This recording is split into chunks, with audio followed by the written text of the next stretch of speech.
Hello friends, welcome back to GST Ram Prakash Gautam YouTube channel. मैं हूं राम प्रकाश गौतम और आज हम लोग डिस्कस करेंगे जो नया सेक्शन इनकम टैक्स में टीडीएस का आया है, सेक्शन 194 कैपिटल आर, जो कि 1 जुलाई 2022 से अप्लीकेबल होने वाला है। तो हम लोग अभी इसका पोस्टमार्टम करेंगे, जानेंगे कि सेक्शन 194 कैपिटल आर क्या है। तो जो भी प्रोफेशनल या बिजनेसमैन या स्टूडेंट देख रहे हैं उनके लिए इम्पोर्टेंट है। साथ ही स्टूडेंट के लिए ये इसलिए भी जरूरत का चीज है कि आपने को जो एग्जाम होने वाली हो तो उसमें न्यू सेक्शन है, और न्यू सेक्शन होने के कारण ये सेक्शन एग्जाम्स में भी आ सकते हैं। इंटरव्यू देने जाते हैं तो आपसे पूछा जा सकता है कि टीडीएस का सेक्शन 194 कैपिटल आर क्या है। दो सेक्शन 1 जुलाई 2022 से अप्लीकेबल होने वाला है। वो एक है सेक्शन 194 कैपिटल आर, ये टीडीएस सेक्शन, और दूसरा है 194 कैपिटल एस। ये दोनों सेक्शन 1 जुलाई से अप्लीकेबल होना है।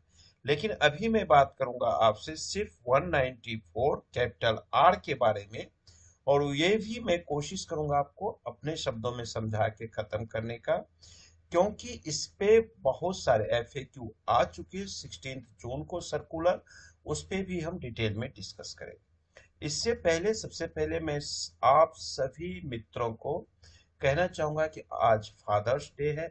इसकी बहुत बहुत शुभकामनाएं। अपने पेरेंट्स को रिस्पेक्ट करिए, उन्हें प्यार दीजिए और उनका आशीर्वाद लीजिए, उनका ब्लेस लीजिए। पेरेंट्स के ब्लेस से ही, माँ पापा के आशीर्वाद से ही कहते हैं कि आपके सितारे चमकते। ऐसे ये मानने की चीजें हैं, मैं मानता हूँ इसलिए मैं कह रहा हूँ, बाकी आपकी मर्जी है। चलिए, सेक्शन 194 कैपिटल आर। सबसे पहले हमें जानना पड़ेगा किसी भी चीज का, जब भी कोई चीज अप्लीकेबल होता है इंडिया में तो उसका कुछ ना कुछ रीजन होगा, या कहीं भी ये प्रकृति की भी, नेचर की भी रूल है। तो सेक्शन 194 कैपिटल आर क्यों आया, तो इसके लिए ना मैं आपको लेके चलता हूँ बजट पे। बजट पे आप जानते हैं कि फाइनेंस मिनिस्टर जो हमारे निर्मला सीतारमन जी हैं, इन्होंने अपना स्पीच जो दिया था, इसमें हम बात करते हैं कि ये यहाँ पे ही इसका बॉर्न हो गया था। इन्होंने एक ऐसा कंडीशन हमें बताया, ऐसा शक पैदा किया जिसके कारण इस सेक्शन को लाया गया। तो आइए उस पॉइंट पे हम चलते हैं कि ये सेक्शन क्यों लाया गया। इसी के बजट के 137 नंबर पॉइंट जो है, जो क्लॉज है, वहां पे इन्होंने चर्चा किया है। अब देखिए, ये रहा आपके सामने। यहाँ पे इन्होंने कहा, दोस्त सीतारमन जी ने कहा कि it has been noticed that a business promotion strategy there is a tendency on business to pass on benefits to their agents. Such benefits are taxable in the hands of the agents. In order to track such transaction, I propose to provide for tax deduction by the person giving benefits. If the aggregate value of such benefit exceed rupees 20,000 during the financial year. ये budget में, इस बार की जो budget I उस budget में सीतारमन जी का language है। उन्होंने ये चीज कहा कि ऐसा ऑब्जर्वेशन किया जा रहा है कि बिजनेसमैन जो हैं वो अपने प्रॉफिट को पास ऑन कर देते हैं, अपने बेनिफिट्स को एजेंट के थ्रू। तो इस पे इन्होंने, अगर 20,000 से ज्यादा का बेनिफिट है, किसी को आप पास ऑन कर रहे हैं, तो उस पे टीडीएस काटने का, तो इसका हम लोग अभी डिटेल में बात करेंगे। डिटेल के लिए हम आते हैं फाइनेंस एक्ट 2022 पे। सबसे पहले इसको हम समझते हैं अपनी भाषा में क्या है। लैंग्वेज पढ़ के सुना दूंगा, पढ़ के सुनने में उतना मजा नहीं आएगा जो हमें समझाते हैं आपको। सबसे पहले जानिए, सेक्शन 194 कैपिटल आर जो है वो टीडीएस का सेक्शन है। और ये किस चीज पे कटेगा, इसका रेट क्या है। रेट जो इसका है वो आपको 10% का रहेगा। रेट जो है इसका 10% टीडीएस काटा जाएगा। और ये किस चीज पे काटा जाएगा, इसका क्या लिमिट रहेगा, तो इसका लिमिट है जी 20,000 रुपीज, जो मैंने अभी आपको बताया था। यानी कि अगर आप किसी पर्सन को 20,000 या 20,000 से ऊपर की पेमेंट कर रहे हैं तो आपको टीडीएस काटना पड़ेगा। कितना काटना पड़ेगा? 10% टीडीएस आपको डिडक्ट करना पड़ेगा। अब ये कौन करेगा डिडक्ट? जो बंदा पेमेंट कर रहा है उसकी जिम्मेदारी है टीडीएस डिडक्ट करना, या रेसिपेंट अपना इस पे एडवांस टैक्स जमा कर सकता है। अब यहाँ पे हमें सबसे पहले जानना पड़ेगा कि क्या सभी लोगों पे ये एप्लीकेबल है, तो ये कहा नहीं। अगर किसी इंडिविजुअल या एचयूएफ का बिजनेस या प्रोफेशन है, तो आप आइए बिजनेस के केस में क्या होना है यहाँ पे ये समझिए।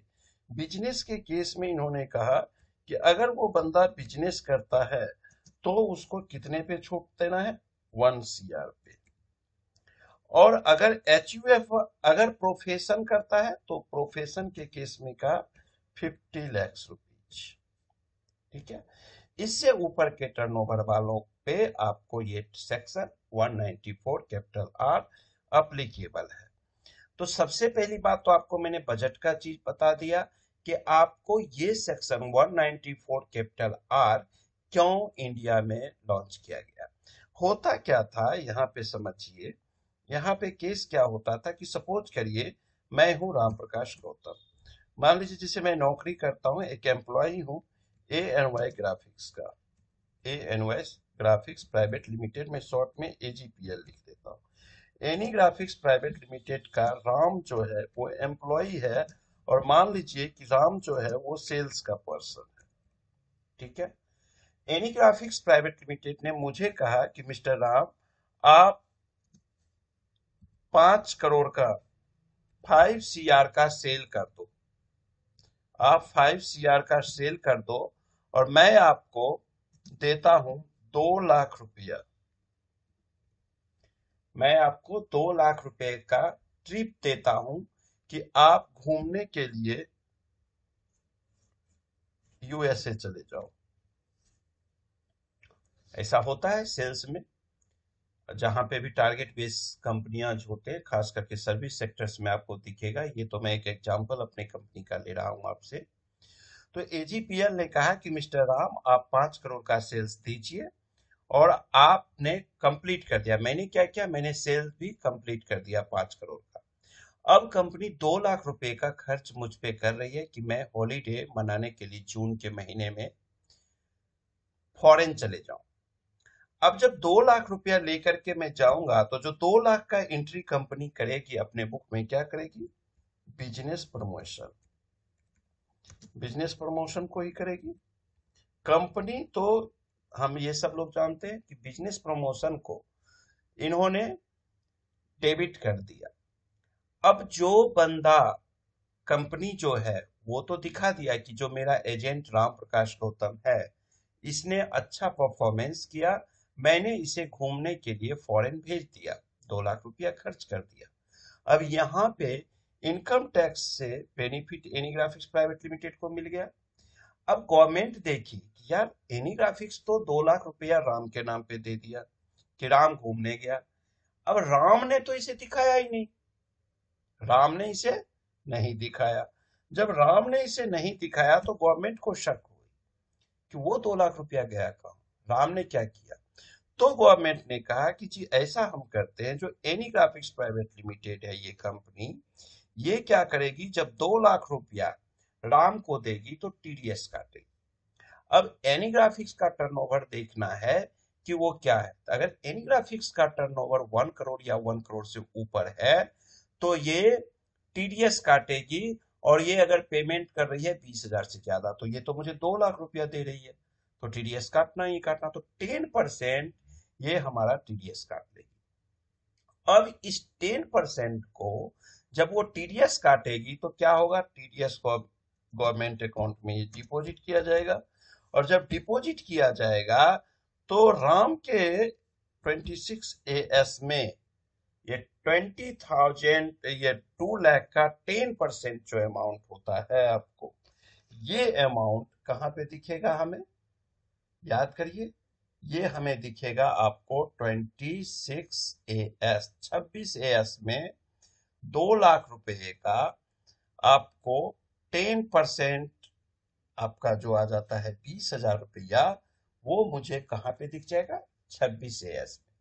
अब जब 26 AS में ये 20,000 रुपया मुझे टीडीएस का अमाउंट दिख गया, तो क्या होगा? अब मैं जब अपना आईटीआर फाइल करूंगा, तो ये 2 लाख रुपीज जो है, ये 2 लाख, इनको मुझे इनकम में शो करना पड़ेगा और मुझे टैक्स पे करना पड़ेगा, अगर बनता है तो हमारे इनकम के हिसाब से। अदरवाइज 20,000 रुपया तो हमारा टीडीएस कट ही चुका है। तो मैं उम्मीद करता हूँ ये अब आपका ना क्लियर हो गया होगा क्या है, ये सेक्शन समझ गए होंगे। यही चीज अब आपको करना है। किसी भी तरह का आप परक्यूजिट्स देते अपने एम्प्लॉय को, एजेंट वाली बात क्लियरली सीतारमन जी ने कहा ही है, तो यही सेक्शन 194R है। अब यहाँ पे 26 AS में दे दिया। अब आप राम क्या करेगा?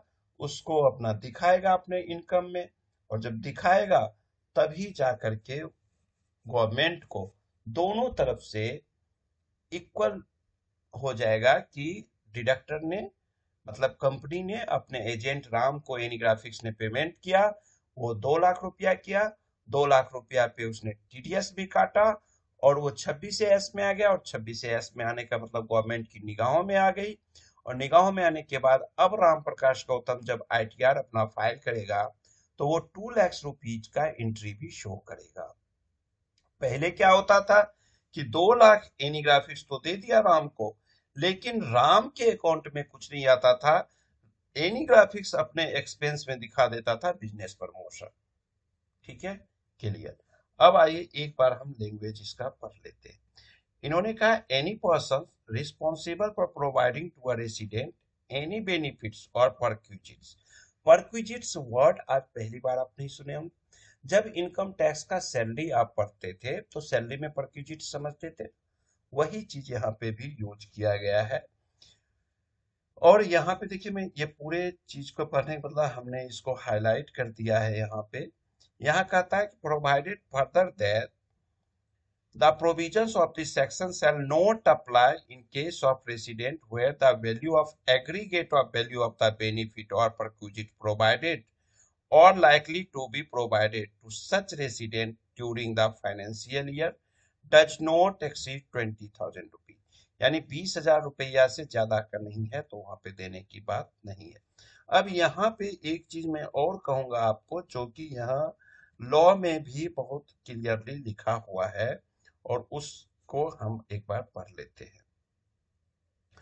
एनी बेनिफिट्स और perquisite whether convertible into money और नॉट। देखिए, जो भी बेनिफिट दिया जाए, अभी इस एग्जांपल पे आइए कि राम को या तो 2 लाख रुपए का रुपया दे दे वो, काइंड, चाहे वो मनी हो या कोई सामान के रूप में भी दिया जा सकता है, कोई जरूरी नहीं है पैसा ही, 2 लाख रुपया ही।